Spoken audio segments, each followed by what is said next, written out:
Hello दोस्तों, स्वागत है आपका हमारे चैनल टेक्निकल इंसान में। दोस्तों, अगर आप कंफ्यूज हो कि आपको एक लैपटॉप खरीदना चाहिए कि एक पीसी खरीदना चाहिए, तो मैं आपको बताने जा रहा हूँ कि आपके नीड के हिसाब से आपके लिए बेस्ट कौन सा रहेगा। तो बिना टाइम वेस्ट करके चलिए शुरू करते हैं। Wait, am I sounding like technical Guruji? Okay, never mind. तो मैं आपको इन 4 पॉइंट्स में समझाने वाला हूँ कि आपके लिए बेस्ट कौन सा रहेगा, पीसी या लैपटॉप। तो सबसे पहले बात कर लेते हैं परफॉर्मेंस की। दोस्तों, अगर आप गेमिंग या वीडियो एडिटिंग या कुछ ऐसी हेवी टास्क्स के लिए एक डिवाइस ढूंढ रहे हैं, तो मैं रिकमेंड करूंगा कि आप पीसी के साथ जाइए, क्योंकि पीसी का परफॉर्मेंस लैपटॉप से ज्यादा अच्छा होता है।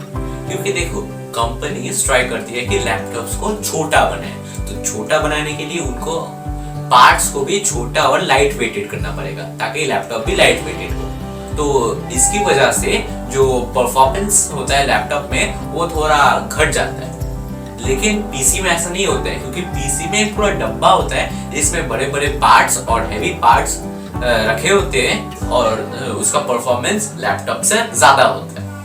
तो अगर आप गेमिंग या वीडियो एडिटिंग के लिए एक डिवाइस ढूंढ रहे हैं तो पीसी के साथ जाइए। अभी बात कर लेते हैं अपग्रेड की। अभी सोचो, आपने एक 4GB रैम का एक पीसी खरीदा, तो आपने सोचा कि बाद में मैं इसको अपग्रेड कर लूंगा, ठीक है। तो जब आप उसको अपग्रेड करने के लिए जाएंगे, तब आप देखेंगे कि अपग्रेड करना तो बहुत इजी है। सिर्फ एक शटर खोला कैबिनेट का, पुराना पार्ट निकाला और नया पार्ट लगा दिया, इजी। लेकिन ऐसा लैपटॉप्स में नहीं होता है। लैपटॉप्स में अपग्रेड करने के लिए पहले आपको हजारों स्क्रूज खोलने पड़ेंगे, फिर आपको अपग्रेड करना पड़ेगा।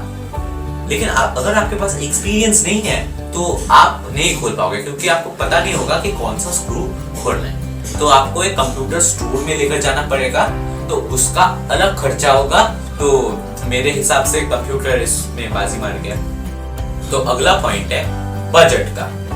तो अगर आपको एक सस्ता डिवाइस चाहिए तो आप आंख बंद करके पीसी के साथ जा सकते हैं, क्योंकि पीसी लैपटॉप के सामने बहुत ही सस्ता होता है। लैपटॉप्स का कंप्यूटर से ज्यादा प्राइस होने की वजह ये है कि लैपटॉप बहुत ही छोटी जगह में एडजस्टेड होते हैं, और उस एडजस्टमेंट पे थोड़ा सा खर्चा होता है टूल्स और मैकेनिज्म में। और जो पार्ट्स होता है ना लैपटॉप का, वो भी बहुत छोटे और लाइट वेटेड होते हैं, तो उसका भी प्राइस बहुत ज्यादा होता है। तो उनको खरीदना पड़ता है और फिर बनाना पड़ता है ना लैपटॉप, तो वही वसूल करते हैं वो लोग ज्यादा प्राइस लगा के।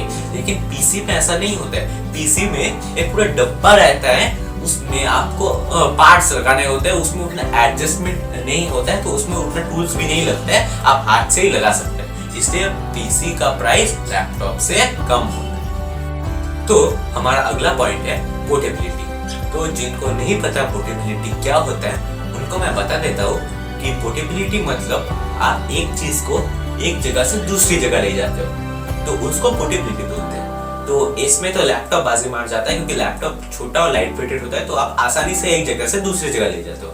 लेकिन कंप्यूटर में ऐसा नहीं होता है, क्योंकि कंप्यूटर बहुत ही बड़ा होता है और उसका सिर्फ सीपीयू ही हम ले जा सकते हैं। उसका मॉनिटर, कीबोर्ड, माउस, अलग अलग पार्ट्स ले जाना पड़ता है ना, तो वो नहीं होता है कंप्यूटर में। तो इसमें लैपटॉप बाजी मार जाते हैं। और ये पॉइंट जिसमें लैपटॉप ने बाजी मार ली, वो पॉइंट के सामने जितने भी कंप्यूटर्स ने बाजी मारी है वो सारे फीके पड़ जाएंगे, क्योंकि ये पॉइंट ही लैपटॉप की खासियत है। इस पॉइंट की वजह से ही लोग लैपटॉप्स को लेते हैं। अगर आपको एक डिवाइस ऑफिस वर्क के लिए चाहिए, या फिर आप एक स्टूडेंट हो जो अपने घर से दूर दूसरे शहर में रहता है, या फिर आप रेंट में रहते हो, तो आपके लिए बेस्ट होगा लैपटॉप। ऑफिस के लिए वो इसलिए बेस्ट होगा क्योंकि आप वर्क फ्रॉम होम अगर करते हो तो आप घर से भी कर सकते हो।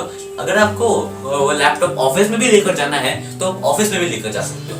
तो